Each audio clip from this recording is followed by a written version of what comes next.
এরে আল্লাহর বান্দা, মা একটা সন্তান নিয়ে কতই যে কষ্ট করেন, স্বামীকে বুঝাইলেও জীবনভর বুঝবে না রে বাবা। ওই বোঝা তো তোমার মাথায় কোনো দিন আসে না রে বাবা। আম্মা জান ঘুমাইতে গেছেন, হঠাৎ বেদনা শুরু, ঘুম নাই, সারাটা রাত কান্নায় চলে গেল। খানার প্লেট নিয়ে বসছেন, খেতে পারে নাই, ব্যথা শুরু হয়ে গেছে। সারা দিন আম্মাজান কান্না করে কাটাইলেন। ও আল্লাহর বান্দা, আম্মাজানের কণ্ঠ বাহিরের কেউ শুনে না কখনো, কিন্তু প্রসব বেদনা যখন শুরু হয়ে গেল, আম্মাজানের চিৎকারের আওয়াজ, আশেপাশের মানুষ, বাড়িওয়ালারা ঘুমাইতে পারে না। মহিলা ঘরের মধ্যে কখনো কণ্ঠের আওয়াজ শুনি নাই, কিন্তু এখন চিল্লায় কেন রাত্র 12টার ভোরে? খবর নিয়ে দেখে বাচ্চার প্রসব বেদনা শুরু হয়ে গেছে। আম্মা জানের মনটা এতই যে দুর্বল, মনে হয় যেন মরিয়াই যাবে। এত চিৎকারের আওয়াজ। আমার দাদি, আমার নানি পাশে বসে আম্মাকে বুঝাইছে, থামাইতে পারে না। আম্মা জান এক পর্যায়ে নিরুপায় নিজেরে মনে করিয়া স্বামীকে ডাকছে, আমার বাবারে ডাকছে। আব্বা জানকে গোপনে ডাইকা আমার দাদি নানিরে কয়, চলে যাও, আমার স্বামীকে একটু কাছে আনো। আমার স্বামীকে কাছে আনলেন। আম্মা জান স্বামীর হাতটা ধইরা চোখের পানি ছেড়ে কাঁদে আর কয়, স্বামী, আমি আপনার ঘরে সংসার করতে গিয়ে কত বেয়াদবি করেছি, আপনার যেইভাবে খেদমত করা দরকার আমি করতে পারি নাই। দয়া করে আপনি আমার দাবিটা ছেড়ে দেন, আমাকে মাফ করে দেন। আব্বা জান বলে, বিবি তুমি এমন কেন করো? বলে, আমার মাথায় মনে হয় 7 আসমানের বোঝা চেপে আসছে, আমার মনে হয় মরণ, আমি মরিয়া যাব, আর দুনিয়ার সূর্য বুঝি দেখতে পারবো না, প্রসব বেদনা সহ্য করতে পারি না রে স্বামী। বাবা সান্ত্বনা দিয়া কয়, ধৈর্য ধারণ করো, আমি আল্লাহর কাছে দোয়া করতেছি। দিনদার স্বামী গিয়া নামাজের মুসাল্লায় দাঁড়াইয়া একটা চিৎকার দিয়া কয়, রে মালিক, কুদরতের ক্ষমতা জাহের করে দাও, আমার স্ত্রী মরণাপন্ন অবস্থায় বাচ্চা প্রসবের বেদনা সহ্য করতে পারে না রে আল্লাহ, কুদরতের সাথে তুমি আসান করে দাও। ও আল্লাহর বান্দারা, ওই প্রসব বেদনায় মা যতটা কান্না করেছেন, যতটা কষ্ট করেছেন, তুমি আমি সারা জিন্দগির কামাই রুজি আর চামড়া খুলিয়াও যদি মাকে জুতা বানায় দেই, কোনো দিন মায়ের ঋণ আদায় করা কোনো সম্ভব হবে না। জীবনের মূল কষ্ট মায়ের প্রসব বেদনায়, 7 আসমান 7 জমিন তখন মায়েরই মাথায়। জীবনের মূল কষ্ট মায়ের প্রসব বেদনায়, 7 আসমান 7 জমিন তখন মায়েরই মাথায়। আমার সুন্দর মুখ দেখে মার, আমার সুন্দর মুখ দেখে মায়ের ব্যথা যায় দেয় হাসাইয়া। ও আমার প্রাণের মা, মা গো মা, কোথায় গেলে মোরে ছাড়িয়া? জনম দুঃখী ইয়াতীম আমি, চায় না কেহ ফিরিয়া। আমি যখন ছিলাম আমার মায়েরই উদরে, চলাফেরা করলেন যে মায় কত কষ্ট করে। আমি যখন ছিলাম আমার মায়েরই উদরে, চলাফেরা করলেন যে মায় কত কষ্ট করে, এমন মাকে কেমনে আজি, এমন মাকে কেমনে আজি যাব আমি ভুলিয়া। ও আমার প্রাণের মা, মা গো মা, কোথায় গেলে মোরে ছাড়িয়া, জনম দুঃখী ইয়াতীম আমি, চাই না কেহ ফিরিয়া। ও আল্লাহর বান্দারা, আমার মায়ার নবী এই মায়ের সম্মান বজায় রেখেছেন, কন্যাদের উপরে যেন জুলুম না হয়। ওই আরবের মুশরিক বেঈমানেরা ঘুরে আর কয় মুহাম্মদের কপাল খারাপ, কারণ ওর ছেলে নাই, ওর আছে কন্যা, মরিয়া গেলে ওর ইজ্জত আর বংশ কে রক্ষা করবে। নবীর মনে কষ্ট, আল্লাহ পাক সান্ত্বনা দিলেন, ইন্না আতাইনা কাল কাউসার, ও নবী আপনাকে কাউসার দান করছি, টেনশন নাই। নবী খুশি হইয়া জাতির সামনে চিল্লায় বলতেছেন, ও দুনিয়াওয়ালারা, আমি কেমন আল্লাহর প্রিয় বান্দা জানোনি, অথচ আমার একটা ছেলেও নাই, আমি 4 কন্যার বাবা। তোমরা কন্যাদের উপরে জুলুম করবা না। এ নিমক হারাম, ও কুলাঙ্গার, ছেলে হইলে খুশি, মেয়ে হইলে কষ্ট পাও, কি লাভ? 10টা ছেলে যদি হয় আর বাবার ইজ্জত নষ্ট করে, এই ছেলের কোনো দরকারই নাই। একটা মেয়ে যদি পাও, আল্লাহর শুকর আদায় করিও, 10টা সন্তানের উপকার একটা মেয়ের দ্বারা আল্লাহ ব্যবস্থা করে দিবেন। মেয়েরা বাবার জন্য যেই পাগল, হাজারো সন্তান বাবার জন্য ওই পাগল না, ওই মায়া অন্তরে রাখে না। যার কন্যা আছে সে ছাড়া বোঝানো যাবে না। মেয়েরা বাবার জন্য যে কত আসে, বাবা যদি একটু অসুস্থ হয়ে যায় ছেলেরা বিরক্ত হয়, এত অসুস্থ হসপিটালে কে নিবে, কিন্তু মেয়ে যখন শুনে খানা বন্ধ করে দেয়, পাগলের মতো দৌড়ায়। বাবার অসুস্থ খবর পাইয়া বলে আমি আর ঘরে থাকবো না। বাবায় কই? বলে হসপিটালে। কয় দৌড়াও। ওই মেয়েটা বাবার কাছে যায়, বাবা এত কষ্ট পাইও না, কাঁদিও না। একটা মেয়ে বাবার জন্য এতটাই ফেদা, এতটাই মায়া মোহাব্বত নিয়ে চলে। একটা মেয়ে চায় তার কলিজাটা কাইটা বাবার জন্য দিয়া দিবে। ওই মেয়ে পাইয়া যারা খুশি না, তোমাদের কপাল বড় খারাপ। নবী বলেন, একটা কন্যা পাইছো, একটা জান্নাতের মালিক হয়ে গেছো। 2টা কন্যা পেয়েছো, 2টা জান্নাতের মালিক হয়ে গেছো। ও সন্তানেরা, মা বাবার দোয়া নাও, বেঁচে থাকলে মায়ের কাছে যাও। মাকে যদি বলো, মা এই যুবকেরা দেখলাম কত তওবা করলো, কান্না করলো, আমার তওবার নিয়তি আসে না, কান্নাও আসে না, কারণটা কি? মনে হয় আল্লাহ আমার গুনার কারণে বেজার হয়ে গেছে, দিলটা পাথর হয়ে গেল, চোখে পানি নাই। মা তুমি মাথায় হাত দিয়ে একটু দোয়া করে দাও। তুমি যদি দোয়া করো, আল্লাহ পাক কবুল করে আমাকে হয়তো রাস্তা খুলে দিবেন।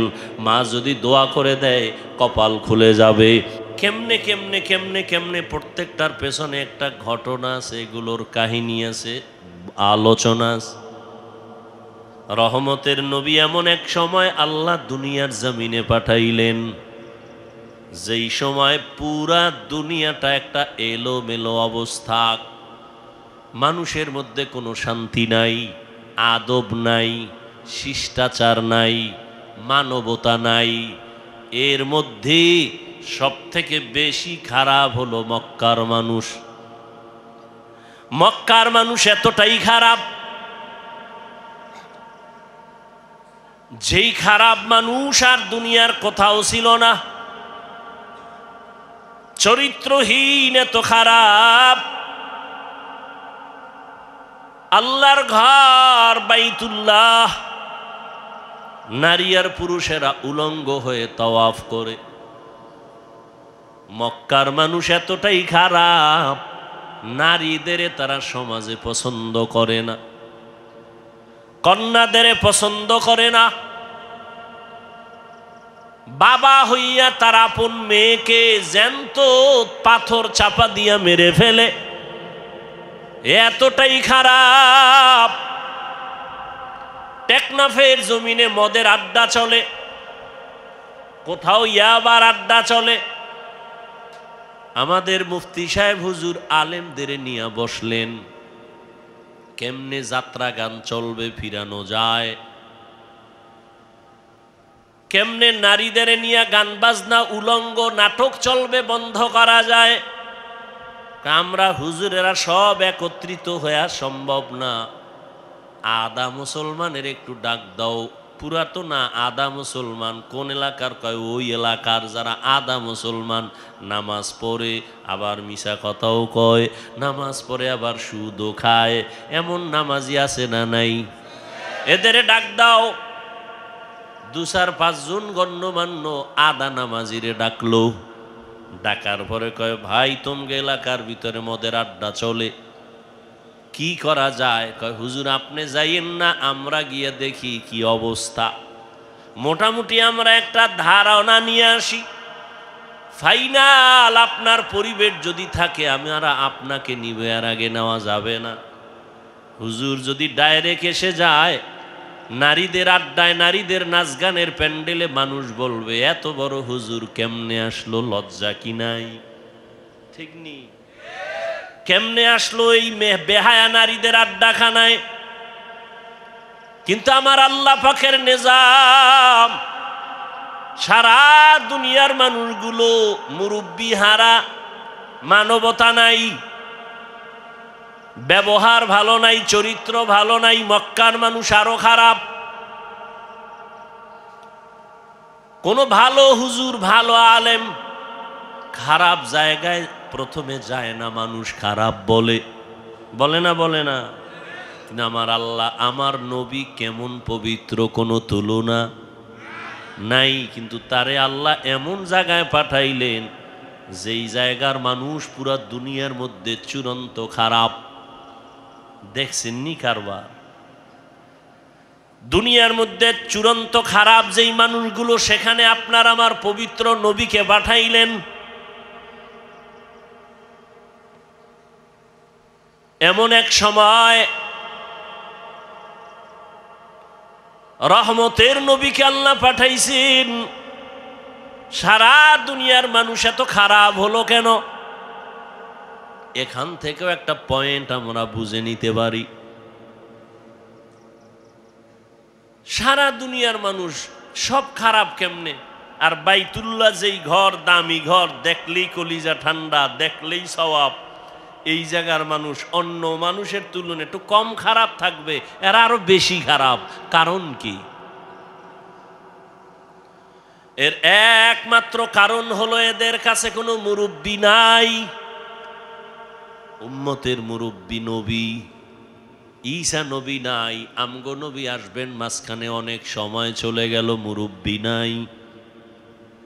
আবার যারা মুরব্বির চেয়ারে ছিলেন, ক্রমান্বয়ে তারা দুনিয়ার লোভে পড়ে হক আর বাতিলটাকে খলত মলত করে ফেলল, ওলট পলট করে ফেলল। দুনিয়ার লোভ তাদেরকে হকের রাস্তা থেকে পিছনে নিয়ে গেল। এই জন্য যারা মুরব্বি মানবে না, তাদের মরার আগেই পদস্খলন হবে। আল্লাহ মানুষ বানাইছেন, মানুষ বানায় মানুষ যেন তার সম্মান ঠিক রাখিয়া চলতে পারে, সেজন্য 2টা ব্যবস্থাও দিয়েছেন। প্রথম ব্যবস্থার নাম মুরব্বি মেনে চলো। দ্বিতীয় ব্যবস্থার নাম আল্লাহর দেওয়া কিতাব অনুসরণ করো। বর্তমান দুনিয়াতে মানামানির ক্ষেত্রে 3টা দল আছে সারা দুনিয়ায়। এক দল বলে আমরা মুরব্বি মানি না, আমরা কিতাব মানি, কোনো ব্যক্তি মানি না। চায়ের দোকানে বইয়া চা পান করে আর আড্ডা দেয়, আমরা হাদিস কোরআন মানি, কোনো হুজুর টুজুর মানি না, ওলিয়া উলিয়া মানি না, মাযহাব মানি না, আমরা কোনো ব্যক্তি মানি না। যারা শুধু কিতাব মানি বলে, ব্যক্তি মানে না, আল্লাহর কসম তারা ভণ্ড। আর এক দল আছে আমরা মুরব্বী মানি, কোনো কিতাব মানি না। কিতাব মানবো কি? আব্বাও পড়তে পারে না, আমরাও পড়তে পারি না। কোরআনের আরবি কি পড়তে জানি না, হাদিসের আরবি বুঝি না, পড়তেও পারি না। আমগো ফিসাব যা কয় তাই মানবো। কয় পীর যদি জাহান্নামের দিকে নেয় কি করবি? কয় যাব। তাহলে যারা কিতাব মানে শুধু ব্যক্তি মানে না, ভণ্ড। আবার যারা ব্যক্তির গোলামি করে, কোনো কিতাব মানে না, কোরআন সুন্নাহর আলোকে চলে না, তারাও ভণ্ড। আর যারা বলে আমরা ব্যক্তিও মানি, কোরআন হাদিসও মানি, তারা হক। কারণ ব্যক্তি ছাড়া কোরআন হাদিস বোঝা যাবে না। তবে ব্যক্তিকে আল্লাহকে আমি সিলেকশন করে দিলাম, পরীক্ষা দিবি ছাত্র, পরীক্ষায় পাশ করার জন্য তোকে গাইড দেওয়া লাগবে, তাও আমি দিয়ে দিলাম। আল্লাহ বলেন গাইডের নাম কোরআন। গাইড বুঝো না, বুঝাইয়া দেওয়ার জন্য কোচিং মাস্টার লাগবে, কোচিং প্রাইভেট মাস্টার। এরা তোরে গাইড ধরে ধরে বুঝাবে, পরীক্ষার প্রশ্নগুলো দাগায় দিবে। আল্লাহ বলেন আমি গাইড দিলাম কোরআন, আর এই গাইডকে তোর কাছে বুঝাইয়া দেওয়ার জন্য আমি কোচিং মাস্টার বানাইলাম রাহমাতুল লিল আলামিন। যদি তুই নিজে নিজে গাইড পড়ো, আগাইতে পারবি না, কোনো না কোনো এক জায়গায় আটকায়া যাবি, ফেল। 10 সাবজেক্টের মধ্যে বান্দা তুমি সবটায় যদি 100 করে পাও, একটায় যদি তুমি 20 পাও, তুমি পুরাটাই ফেল। 10টা সাবজেক্টের ভিতরে প্রত্যেকটায় যদি তোমার 100 নাম্বার দরকার নাই, 50 দরকার নাই, 33 করে যদি তুমি সবগুলোতে সমানভাবে পাও, তুমি পাস।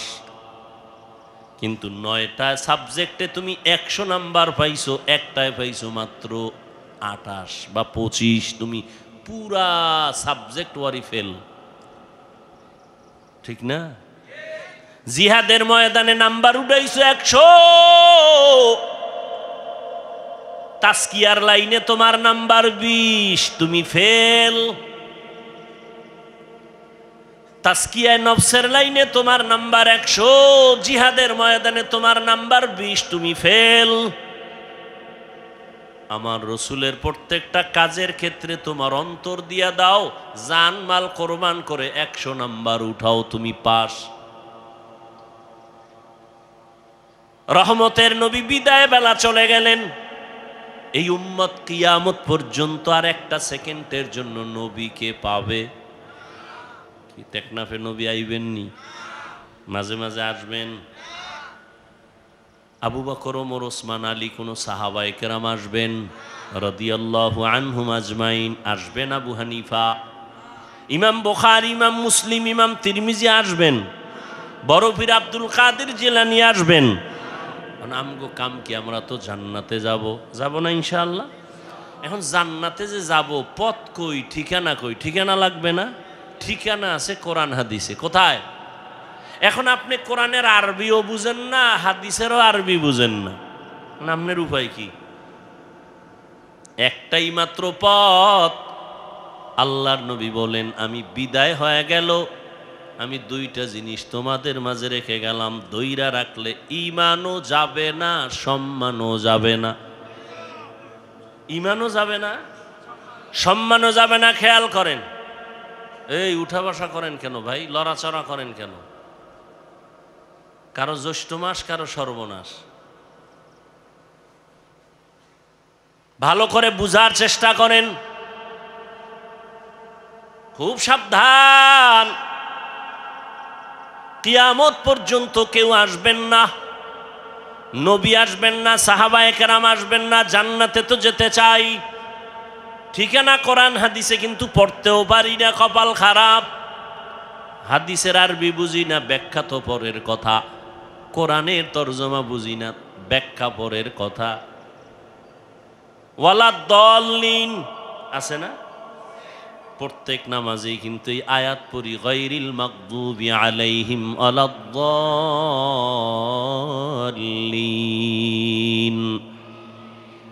দল্লিন মানে দল্লিন, দল্লান মানে পথভ্রষ্ট, গোমরাহ। কি বুঝেননি? গোমরা বুঝেন তো ভাই, কথা বলেন। গোমরা, পথভ্রষ্ট, দল্লিন। আচ্ছা, আপনি তো এই তর্জমাটা শিখা ফেলছেন, দল্লিন দল্লান মানে গোমরা। এখন এই তর্জমা সব জায়গায় যদি করেন, দেখেন তো, ওয়াদ্দুহা ওয়াল্লাইলি ইযা সাজা মা ওয়াদ্দাআকা রাব্বুকা ওয়া মা ক্বালা ওয়ালাল আখিরাতু খায়রুল লাকা মিনাল উলা ওয়ালাসাউফা ইউতিকা রাব্বুকা ফাতারদা আলাম ইয়াজিদিকা ইয়াতীমান ফাআওয়া। এরপরের আয়াতটা যারা পারেন পড়েন, ওয়া ওয়াজাদাকা দাল্লান ফাহাদা। আল্লাহ নবীর শানে আয়াতগুলো বলছেন, দল্লান পইরে আসছেন, দল্লিন মানে গোমরা। নবীরে বলবেন, আল্লাহ বলছেন নবী আপনি গোমরা, আপনি পথভ্রষ্ট, আমি আপনাকে হেদায়াত দিছি। রসুলের শানে এই কথা বলে বেয়াদবি না? কথা বলেন না কেন? কারণ আপনি তো বাংলা তর্জমা শিখছেন, কারণ আপনি তো বলবেন নবীও গোমরা।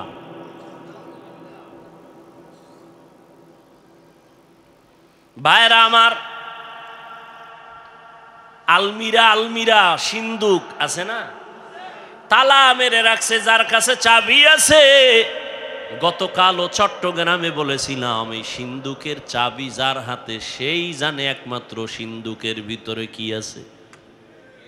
তোমার কাছে চাবি নেই, কিন্তু সিন্দুকের সৌন্দর্য দেখা তুমি বলতে পারবা না এর ভিতরে স্বর্ণ, এর ভিতরে রাসেল বাইপারও থাকতে পারে। যার কাছে চাবি আছে সে জানে সিন্দুকের ভিতরে ভালো না খারাপ। আল্লাহর কসম করে বলি, ভালো করে বুঝো হে মুমিন, আল্লাহর কোরআন এটা একটা মহা পৃথিবীর একটা শ্রেষ্ঠ সিন্দুক। এর চাবি আছে একমাত্র নবী ওলামায়ে কেরামের হাতে দিয়ে গেছেন, আর কারো হাতে দেন নাই। ওলামায়ে কেরামিরে জানবেন কোরআনের মধ্যে কি আছে কি নাই, হাদিসে কি আছে কি নাই। তুমি বাংলা তর্জমা পড়ে উপরের কিছু দেখবা, ভেতরের খবর নেওয়ার কম ক্ষমতা না।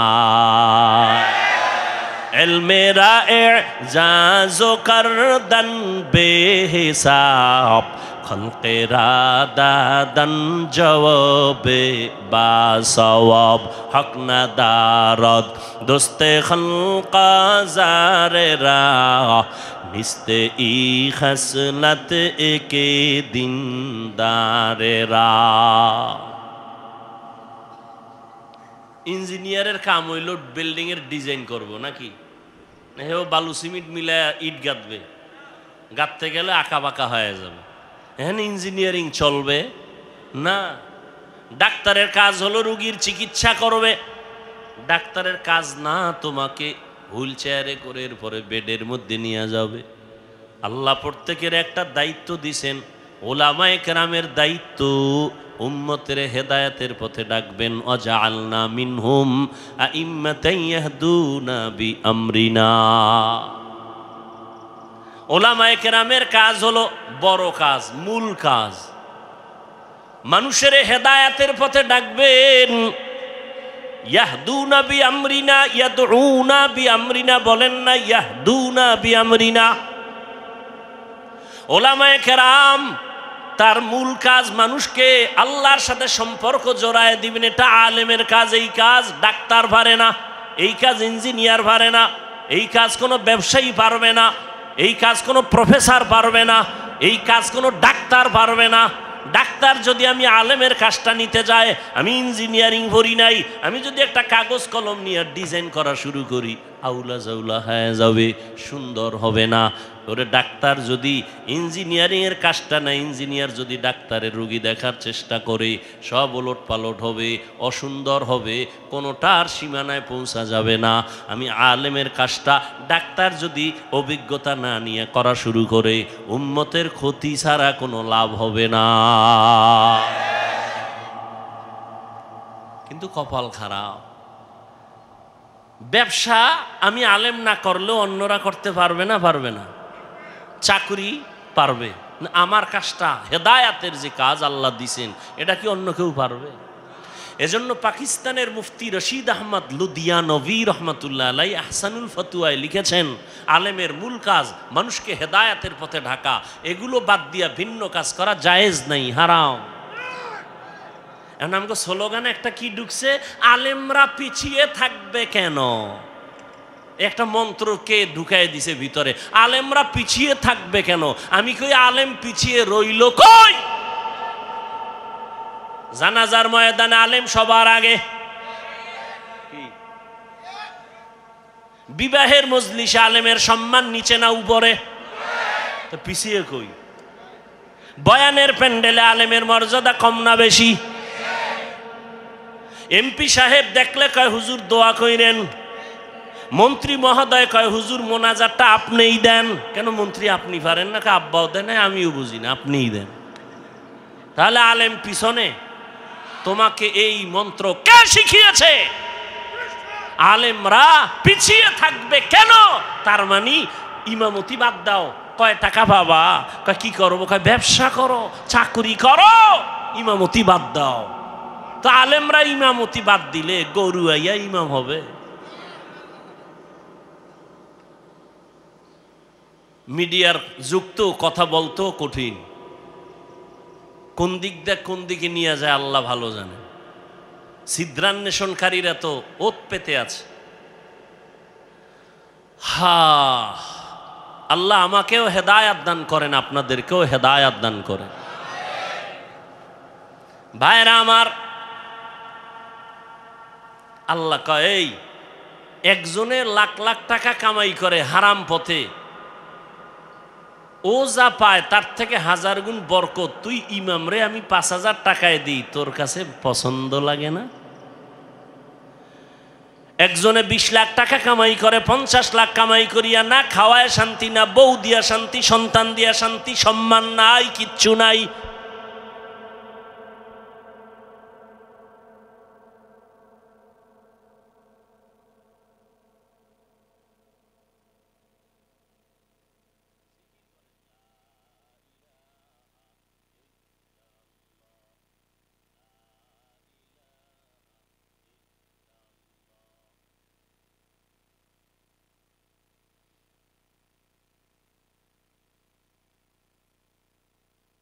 ইল্লাল্লাহু মুহাম্মাদুর রাসূলুল্লাহ।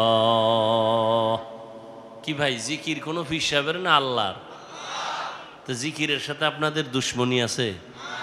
আমি সেদিনও কিতাবে দেখছি, আল্লাহর জমিন ও আসমানের মধ্যে আল্লাহর নামের যত জিকির, শ্রেষ্ঠ জিকির হলো এই জিকির, লা ইলাহা ইল্লাল্লাহ, লা ইলাহা ইল্লাল্লাহ, লা ইলাহা ইল্লাল্লাহ, লা ইলাহা ইল্লাল্লাহ, লা ইলাহা ইল্লাল্লাহ। কত মজার জিকির! আহ, জিকিরে হক আমদ গদাই রূহে রা, মরহম আমদ ই দিলে মজরুহে রা। যেই বান্দা মিষ্টি খায় না সে মজা বুঝে, যে দধি খায় না সে দধির মজা বুঝে না, যে কুমিল্লার রসমালাই খায় না সে কুমিল্লার রসমালাইয়ের মান বুঝবে না। যেই বান্দা মাওলার নামের জিকির করে না ও জিকিরের মজা কখনো বুঝবে। আল্লাহর কসম, যত কঠিন থেকে কঠিন মুসিবতে আপনি পড়ে যান, আপনি সাথে সাথে আমার মাওলাকে স্মরণ করেন, লা ইলাহা ইল্লাল্লাহ, লা ইলাহা ইল্লাল্লাহ, লা ইলাহা ইল্লাল্লাহ, লা ইলাহা ইল্লাল্লাহ। অর্থ কি? ও আল্লাহ, আপনি ছাড়া আর কোনো আমার ইলাহ নাই, কোনো রাজ্জাক নাই, কোনো মাহবুদ নাই, কোনো মাশুক নাই, কোনো মাহবুব নাই। আপনি আমার একমাত্র মালিক। ইজ্জত দেওয়ার মালিক আপনি ছাড়া আমার কেউ নাই, সম্মান দেওয়ার মালিক আল্লাহ আপনি ছাড়া কেউ নাই, রিজিক দেওয়ার মালিক আপনি ছাড়া আমার কেউ নাই। ও আল্লাহ আমার সম্মান আপনি হেফাজত করেন, ইজ্জতের হেফাজত করেন, রিজিকের ব্যবস্থা করেন। ও আল্লাহ মুসিবত থেকে হেফাজত করেন। এই নিয়তে জিকির করবেন, জিকির করবেন মোহাব্বত লাগাইয়া, কোনো তাবিজ লাগবে না। এটাই হলো মুসিবত থেকে হেফাজতের বড় তাবিজ। যে ইমাম সাহেবরা তাবিজ লেখেন, আপনারা আবার রাগ করেন না। যাগো তাবিজ লাগবে এরা তো দরজায় গিয়ে সিরিয়াল দিবেই। ভাইরা আমার, কি কথা জানি বলতেছিলাম, গেছে, ভুলে গেছে আধা মিনিটে। ওলামায়ে কেরাম, আল্লাহ পাক রব্বুল আলামিন বলে তাকায় দেখ, দুনিয়ার মানুষ কোটি টাকা কামাই করিও শান্তি নেই, তোরে 5,000 টাকায় কেমন শান্তি দিছি জানোনি? মাসে মাসে 5 লাখ টাকা কামাই করে, ঘরের মধ্যে খাওয়ার মতো পেটওয়ালার সংখ্যা আছে মাত্র কম। কারণ ওরা পেটওয়ালা খানার সংখ্যা কমাইছে, ট্যাবলেট খাইয়া সন্তান বাড়ায় না। আর তুই চাকরি করো, মসজিদে খেদমত করো, বেতন 10,000, মাদ্রাসায় পড়ো 10,000, 5-7 মাস বাকি, তোর ঘরে খানেওয়ালার সংখ্যাও বেশি না? কারণ আমরা তো ট্যাবলেট খাই না। আমরা তো রসুলের ওই হাদিসটা যেদিন শুনলাম, ওই বাড়ির মাইয়া বিয়া করবি যেই বংশে সন্তান বেশি হয়। কারণ কিয়ামতের ময়দানে আমি মুহাম্মদ অন্য নবীর উম্মতের তুলনায় আমি বেশি উম্মত নিয়ে গর্বের সাথে জান্নাতে যাব। ভাইরা আমার, কিন্তু কথা কেমনে বলি, বড় কঠিন।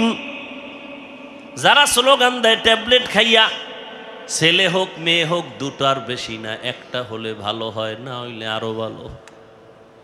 এই ট্যাবলেটওয়ালারা বলো 20 বছর আগের তুলনায় বর্তমানে মানুষের সংখ্যা বাংলাদেশে কম না বেশি? তো ট্যাবলেট কই? তোমরা যে সন্তান বন্ধ করলা জন্ম নিয়ন্ত্রণ করিয়ে, কই কমাইতে তো পারলা না। কারণ কি? বান্দা চাইলে কিছুই হয় না, আমার আল্লাহ চাইলে সব হয়। আল্লাহ যা চাইবেন তাই হবে, বান্দা যা চাবে তা হবে না। তবে হ্যাঁ, বান্দা চাইলেও হবে যদি বান্দার চাওয়াটা আল্লাহর চাওয়ার সাথে মিলে যায়। ভাইরা আমার, আল্লাহ পাক চাইছেন মানুষ বাড়াবেন। এখন বেঈমানের কথা কমাও কমাও, মানুষ কমাও কেন? দুইটা কথা, দুইটা স্লোগান কারা, মানুষ বেশি হলে থাকবে কই, খাবে কি? এই স্লোগান দুইটা। আল্লাহ কয় দোনোটার চাবি আমার হাতে রাখছি। মানুষ কই থাকবে ব্যবস্থা আমি করব, মানুষ কি খাবে ব্যবস্থা আমি করব। মুরব্বীরা বলেন তো, 1% জায়গা বুঝেন না? মুরব্বীরা বলেন না কেন? কয় শতাংশ? 1% জায়গায় যেই পরিমাণ ধান হইতো 20 বছর আগে, এখন কম না বেশি? বাড়াইছে সরকার। আপনার আব্বা কে বাড়াইছেন?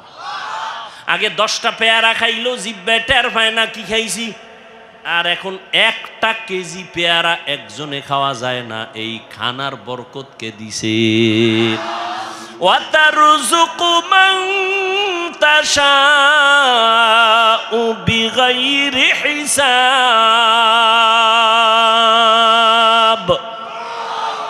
গরতাওয়াক্কুল মিকুনি হর সুবহ শাম, মিরসানাদ রিজকে তু আজলা মাকাম, জুজবা হক চি জে মখাজ ইনসুজা, ফজলে উ আমস্তে দর জুমলা জাহা। রিজিক আগের তুলনায় বরকত বাড়ছে না? এখন কিন্তু খাওয়ার মানুষ নাই, খানা আছে অনেক, খাওয়ার মতো মানুষ নাই। 10 জনের খানা একজনে খাইতে পারতো, এই মানুষও ছিল না, এখন নাই। এখন নাই, কিন্তু কিলাকিলিটা আছে। খাইতে চায় বেশি, পারবে আধা কেজি, কিন্তু 1 কেজি নিয়ে টানাটানি। ডাক্তার বলছে মিষ্টি খাওয়া হারাম, হয়ে গেছে সবে বরাতে মিষ্টি আনতে মসজিদে তবারক। 1 পোটলা নিয়ে 1 হাতে পকেটে নিয়ে আর 1 হাত বাড়াইছে আর 1 পোটলা নেওয়ার জন্য। আছে না নেই? একজনের পিছন দিয়ে তাকায় দেখে আমি একটাই ভাই না, ও একটা ভাই আর একটা লই টানে কেন, ও পিছনের লই টান দিছে। টান যখন দিছে দুইজনের ভিতরে লাগছে ঝগড়া কিলেকিলি, শেষ পর্যন্ত একজনও আর খাইতে পারল না, খালিয়াতে বাড়ি। খাইতে পারে না কিন্তু খাওয়ার আগ্রহ নিয়া জুলুম পর্যন্ত মানুষ করে, গরিবের উপরে জুলুম করে। আল্লাহ বলেন দেখ রিজিকের চাবি আমার হাতে রাখলাম, এই চাবিটা দুনিয়ার কারো কাছে দেয় নাই আল্লাহ। যদি সরকারের হাতে দিতেন, দুনিয়ার কোনো কোটিপতির হাতে দিতেন, আমগো হুজুর গো কত আগে না খাওয়া মেরে ফেলতো, ঠিক না? কিন্তু আল্লাহ দেখছেন নি, মহামারী করোনা চোখে আঙ্গুল দিয়ে আল্লাহ দেখায় দিলেন, সারা দুনিয়াটা স্তব্ধ হয়ে গেল। চাকরি বন্ধ, ব্যবসা বন্ধ, স্কুল বন্ধ, কলেজ বন্ধ, ট্রেন বন্ধ, প্লেন বন্ধ, দোকান বন্ধ, সব বন্ধ হয়ে গেল। তাকায় দেখছো আল্লাহর কোরআনের একটা মাদ্রাসাও বন্ধ হয় নাই। কয়জন হুজুর না খাইয়া মারা গেছে করোনার সময়? ভিক্ষা করছে কিছু দাও, আল্লাহ তাদের অল্প টাকা দেয় কিন্তু এর মধ্যে বরকত অনেক বেশি। বরকত বুঝেননি? একজনে 3 প্লেট খাইয়া কয় আরো কিছু দে থাকলে, আর একজনে 1 প্লেট দিয়া 4 জনে খাইয়াও কিছু থেকে যায়, পেটে খাওয়ার জায়গা নাই, ক্ষুধা নাই। এ হলো বরকতি খানা। আল্লাহ রিজিকে বরকত দেয়। কেউ খাওয়ার পরে কয় বাথরুমের দরজা তাড়াতাড়ি খোল, আমার পেটের অবস্থা বড় খারাপ, নিম্ন চাপ শুরু হয়ে যাচ্ছে। আর একজনে খায় দিব্যি আরামে ঘুমায়, কোনো টেনশন নাই, কোনো রোগ নাই, ডাক্তার নাই। আল্লাহ বলেন ওরে বান্দা তাকায় দেখ, ইহুদি খ্রিস্টান সমস্ত দুনিয়ার বিধর্মীরা চায় ইসলামের আলো বন্ধ হয়ে যাক। আমার আল্লাহ বলেন আমি আলোটা কেমনে জ্বালাইছি দেখছুনি? করোনায় সব বন্ধ, কোরআনের আলো বন্ধ নাই, কোনো হুজুর না খায় মরে নাই। কেমন কুলাঙ্গার সন্তান, বাবায় করোনায় আক্রান্ত, ছেলেরা ট্রিপল মাস্ক লাগায় বাবার কাছেও যায় না করোনা। এলাকার গরিবের টাকা দিয়ে কয় লাশটা বাইরে ফেলে রাস্তায়, টাকা পায় গরিবেরা বাবার লাশটা রাস্তায় ফেলে আসলো। সন্তানরা দরজা জানালা আটকায় দিল, জানালা খুলি একবারও তাকায় নাই বাবার লাশটা কি কুত্তায় খাইলো নাকি জানাজা হলো, আর দেখেই নেই। কি হইল? ওই করোনার সময় শত শত লাশ। ইতিহাস ভুলে যাইও না রে যুবক, ওই করোনার সময় শত শত লাশ। আমার দেশের কিছু পুলিশ ভাইরা আর অধিকাংশ টুপিওয়ালা ওলামায়ে কেরামরা এই করোনার লাশগুলো নিজের কাঁধে নিলেন, গোসল করাইলেন, কাফন পরাইলেন, দাফন পরাইলেন। একজন হুজুরেও করোনায় মরে নাই। আল্লাহ চোখে দেখায় দিলেন আঙ্গুল দিয়ে। এরপরও যারা দেখবে না কি আর করা, যে দেখবে না সে আমি হাফিজুর রহমানেরটা দেখবে তো পরের কথা, মক্কা মদিনার ইমামেরটা দেখবে দূরের কথা। স্বয়ং রসুল যদি বয়ান করে এরপরও কপালে কালেমা আসবে না। এরকম 2-1টা বেঈমানের নাম আপনারা জানেন না, যে রসুলের বয়ান শুনিয়াও কালেমা পড়ে না। এরকম বেঈমানের নাম জানেননি? কে কে? আবু জাহাল নামের বেঈমান হাতের মুষ্টির মধ্যে পাথর নিয়ে কয় ভাতিজা বলতে পারো হাতের মুষ্টির মধ্যে কি আছে? বলতে পারলে কি হইব? আমি এখন তোমারে নবী মানবো, কালেমা পড়ব। নবী বলেন আমি হাতের মুষ্টিতে কি আছে জানি না। কেন জানো না? আমি গাইবের মালিক না, তবে হাতের মুষ্টিতে যা আছো, নবী ইশারা করলেন ও মুষ্টির ভিতরে যা আছো একটু আওয়াজ দাও। সাথে সাথে আবু জাহালের হাতের পাথরগুলো কালেমা পড়া শুরু করলো। আবু জাহিল্লা পাথরগুলো মাটির মধ্যে ফালায় কয় মুহাম্মদ বড় জাদুকর। নবীজির বয়ান শুনিয়াও কপাল পরা কালেমা পড়ে না। আর আমার মাওলা যদি কপাল খুলে দেন, নবীকে জবাই করতে আসিয়াও কালেমার মালা গলায় লাগা। কে কে? মান ইয়াহদিল্লাহু ফাহুয়াল মুহতাদ ওয়া মান ইউদ্লিল ফালান তাজিদা লাহু ওয়ালিয়াম মুরশিদা। রহমতের নবীর আলোচনা করতেছিলাম। রহমতের নবী উম্মতের মাঝে 2টা জিনিস রেখে গেলেন, কোরআন আর সুন্নাহ। কোরআন হাদিস একটু আগেই কিন্তু বলছি জান্নাতের ঠিকানা আছে কোরআন হাদিসের ভিতরে, কিন্তু নবী কোরআন আর হাদিস রেখে গেলাম বলেন নাই, বলছেন আমি কোরআন আর সুন্নত রেখে গেলাম। এই দুইটা জিনিস আঁকড়াইয়া ধরো, ঈমানও যাবে না, সম্মানও যাবে না।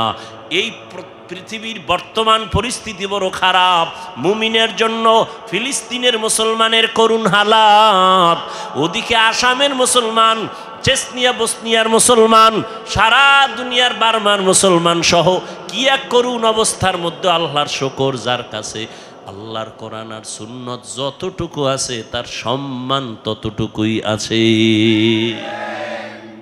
এখনো আছে, নাই?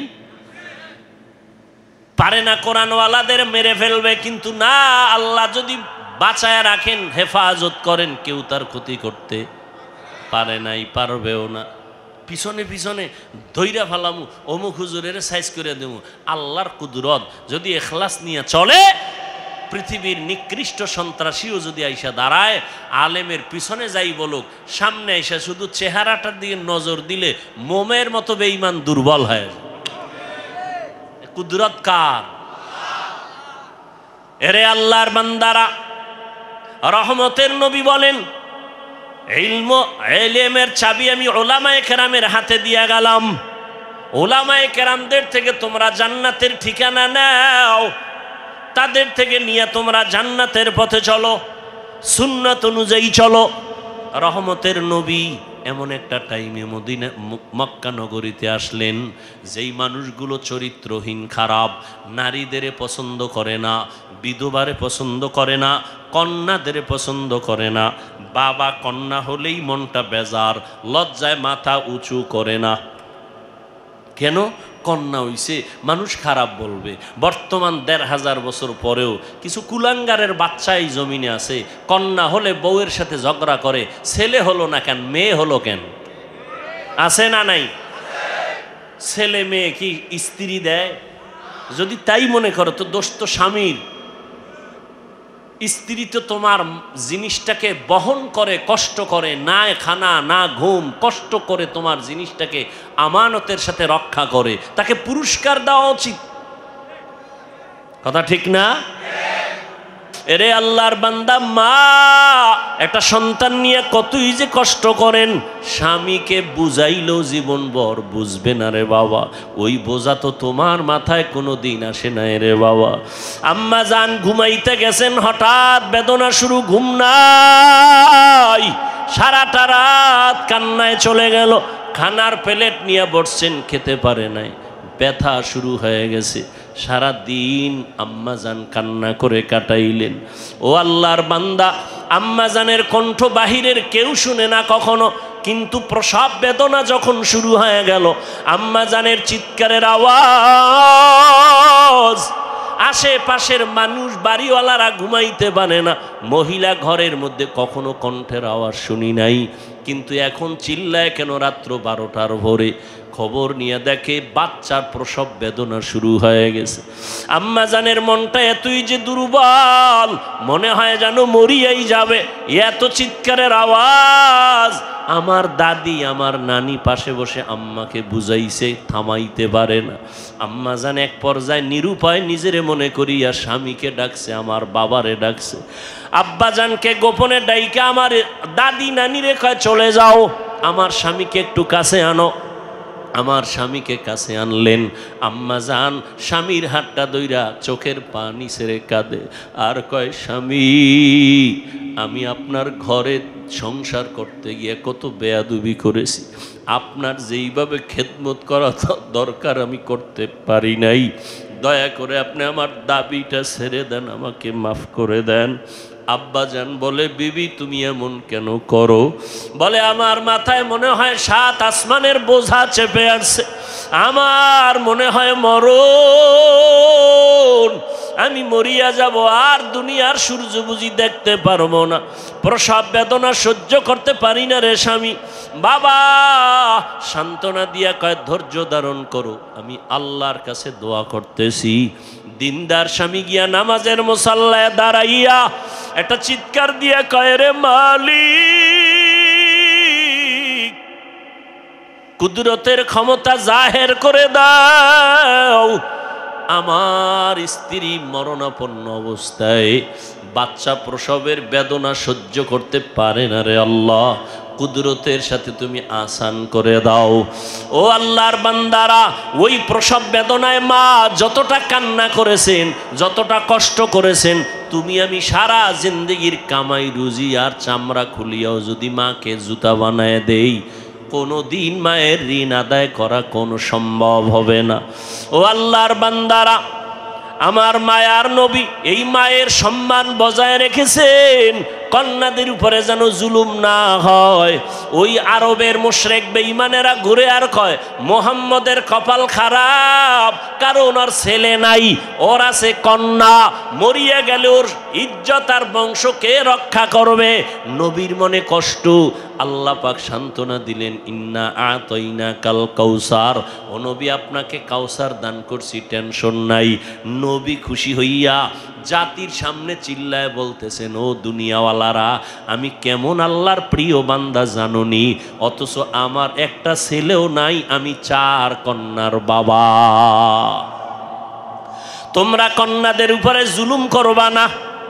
এ নিমক হারাম, ও কুলাঙ্গার, ছেলে হইলে খুশি, মেয়ে হইলে কষ্ট পাও, কি লাভ?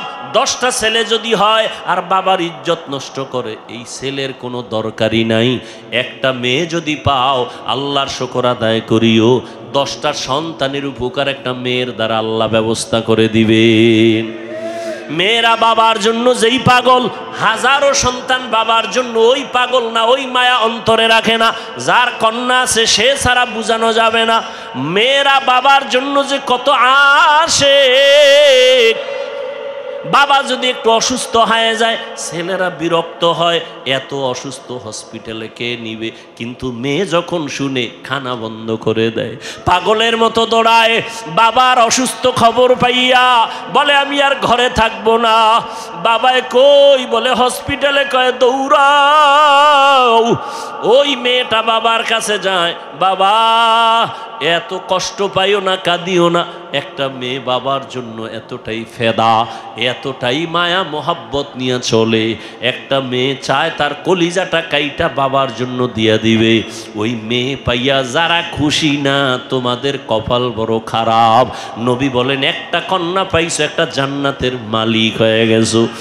2টা কন্যা পেয়েছো, 2টা জান্নাতের মালিক হয়ে গেছো। আমার মায়ার নবী ওই চরিত্রহীন মানুষগুলোর জমিনে আইসা আমার নবী তাদের আলিঙ্গন করলেন, বুকে লাগাইলেন। তোমার আমার মতো সি সি কইয়া বেনামাজিরে তারায়া দেন নাই। আল্লাহর নবী ওরা গালি দেয়, নবী আরো কাছে যায়। ওরা লাত্তি দেওয়ার চেষ্টা করে, নবী আরো কাছে যায়। ওরা গালি দেয়, ওরা বদনাম করে, নবী প্রশংসা করে। ওরা জবান বন্ধ রাখে, বেজার হয়, নবী বারবার হাসি দেয়, আসো। নবী এমন ভাবে তাদের মহব্বতের বন্ধনে আবদ্ধ করলেন।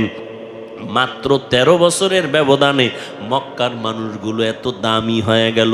নবী একটা বেতের বাড়িও দেন নাই, একটা গালিও দেন নাই। নবী চোখ গরম করে কারো দিকে তাকান নাই। নবী গালি শুনছেন কিন্তু জবাব দেন নাই। মাত্র 13 বছরের ব্যবধানে এই মক্কার চরিত্রহীন মানুষগুলো এত দামি হয়ে গেল। আল্লাহ জিব্রাইল আমিন রে পাঠায় বলে, যাও লিস্টি দিয়া দিলাম, লিস্টির মধ্যে নাম আছে, নবীকে বলো ঘোষণা দিয়া দেয়, এই লিস্টিতে যাদের নাম আছে সবাই বিনা হিসাবে জান্নাতি। রহমতের নবী অল্প টাইমের ভিতরে মক্কার মানুষগুলোকে জান্নাতি মানুষে পরিণত করে ফেললেন। সুন্দর আখলাক আর ব্যবহার। একদিকে নবী দাওয়াত দেন, অন্যদিকে নবী আল্লাহর কাছে সারা রাত দোয়া করেন, আল্লাহ ওই মানুষটা বুঝে না, হেদায়েতের দরজা খুলে দাও, ওই মানুষগুলো কি দিনের পথে আনো। তায়েফের ময়দানে আমার নবীর আদর্শের দিকে তাকাও।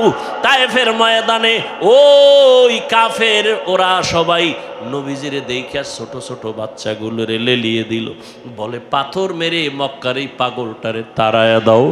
মায়ার নবীরে যখন পাথর মারে, বৃষ্টির মতো রক্তগুলো পড়ে পড়ে নবীজির জুতা মোবারক আটকায় গেছে। নবী চোখের পানি ছেড়ে কাঁদে, আল্লাহ সহ্য করতে পারলেন না। ও জিব্রাইল, আমার নবীরে গিয়া বলো এখনই তায়েফের জমিন উল্টায় সব ধ্বংস করে দেই। জিব্রাইল আইসা বলেন, ইয়া রাসূলুল্লাহ, আল্লাহ পাকের হুকুম, আপনি বললে তায়েফের জমিন উল্টায় দিব, সব মেরে ফেলবো।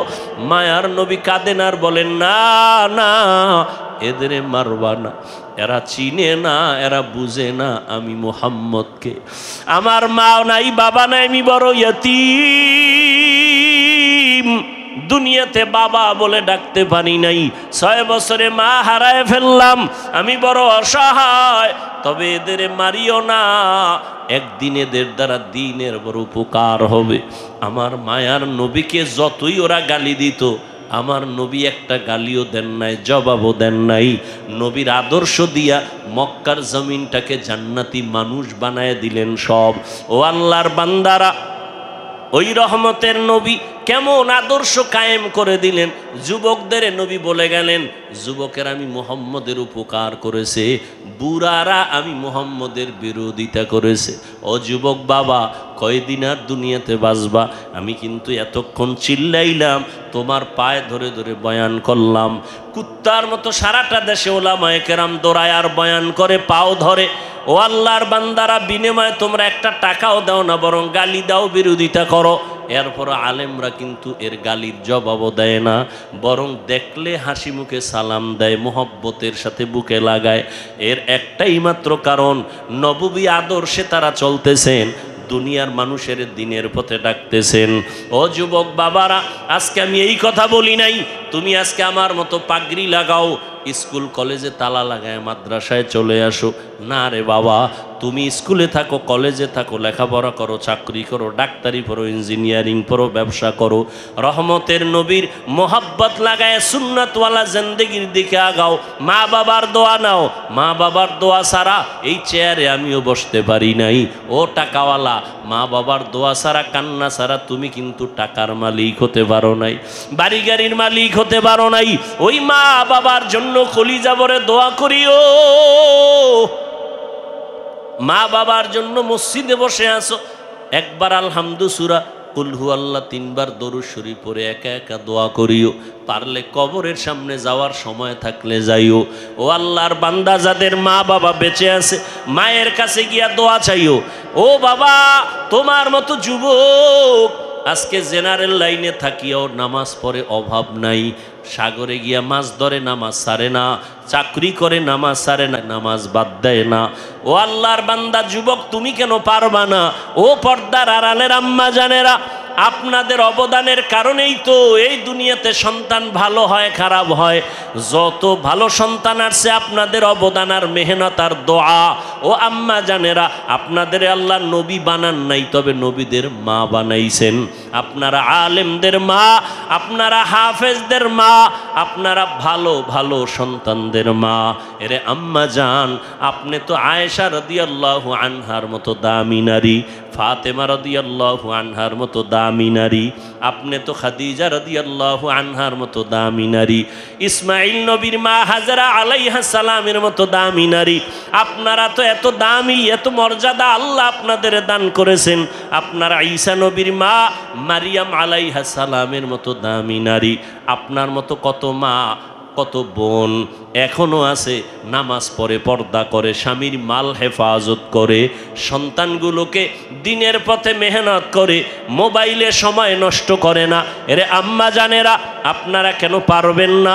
একটা সন্তানকে কোরআনওয়ালা বানায়া ডাক্তার বানাবেন, কোরআন পড়াইয়া ইঞ্জিনিয়ার বানাবেন, কোরআন পড়াইয়া নামাজি একজন প্রফেসর বানায়া যাবেন।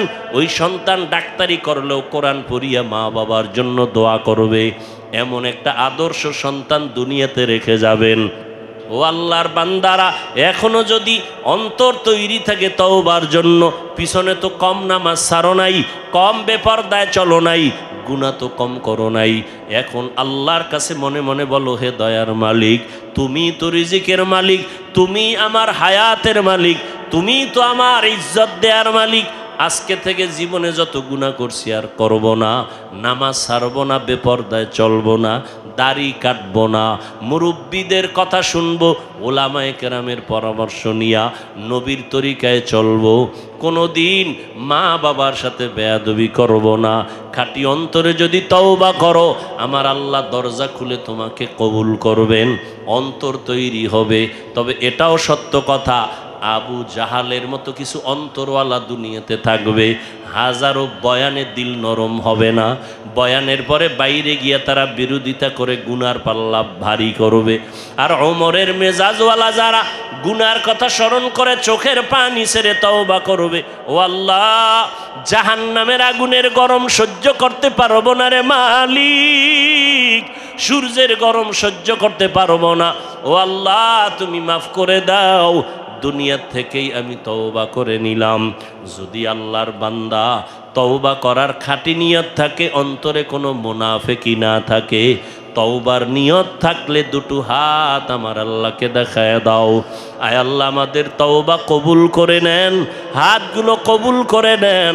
আয় আল্লাহ তওবার উপরে মজবুত হইয়া ওলামায়ে কেরামের পরামর্শ নিয়া নবীজির সুন্নত অনুযায়ী চলার তৌফিক দান করে দাও, মা বাবার দোয়া নিয়ে চলার তৌফিক দান করো।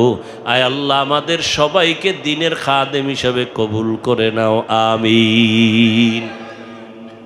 আল্লাহ সবাইকে কবুল করেন, আরও মহব্বতে বলেন। আমাদের মুফতি সাহেব হুজুর দোয়া করবেন। দোয়া বড় দামি ইবাদত। কি